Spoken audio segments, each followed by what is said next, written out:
Tonight, a News 5 Live, remains of murdered man found days later in Belize City. San Pedro police investigate death of a young woman. And tour guides say causeways key to port project that could give them a lot of business. Details of those stories and more coming up in tonight's newscast.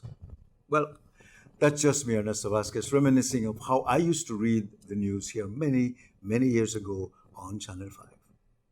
Good evening. Welcome to News 5. I am Ernesto Vasquez. It's a greeting that has become familiar to thousands of Belizeans.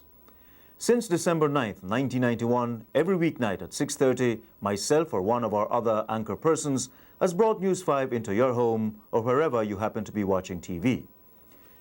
Tonight we take the opportunity to look back over the 12 months of 1993.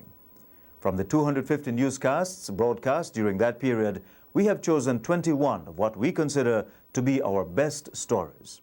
I was lucky to work with Stuart Crone, who was a writer, and he was familiar writing for radio and television as opposed to magazine or newspaper. And we were very meticulous about sentence structure and pronunciation of words. And coming myself from old school in the old days with Radio Belize, I wasn't allowed to read news, at least being a year or more in radio before I was even allowed to touch the news. That doesn't happen now. You walk in and 2 days later, you're reading the news. They gave the news that importance. So we were meticulous about that, yes. We would get it as early as possible, unless it's a breaking story. But most of the time, half an hour or more, you already have your paper. You can check it. And if you don't know how a word is pronounced and so on.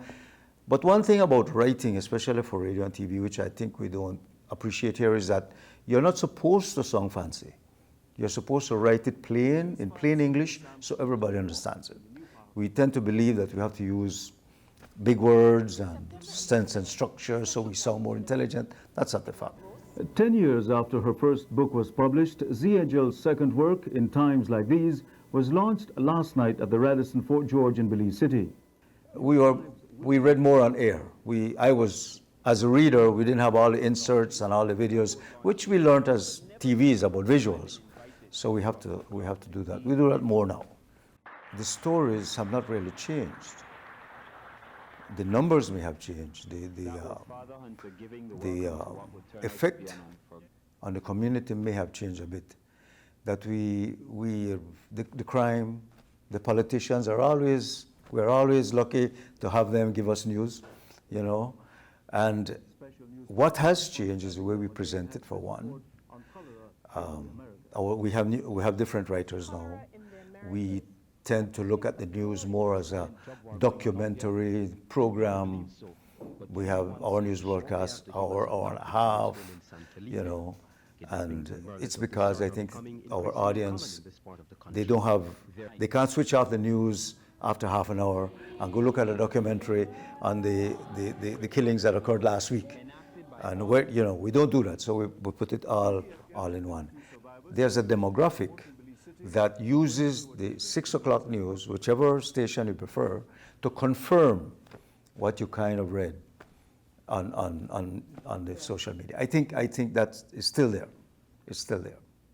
Right. But I think that those who are producing should be more aware of this, so they need to tweak the TV shows to match that. And I'm a little afraid that we are not moving fast enough for that, especially in Belize.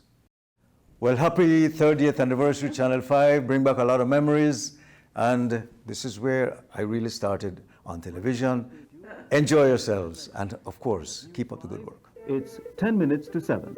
Thanks for joining us. I am Ernesto Vasquez. From all of us at News 5, have a pleasant evening.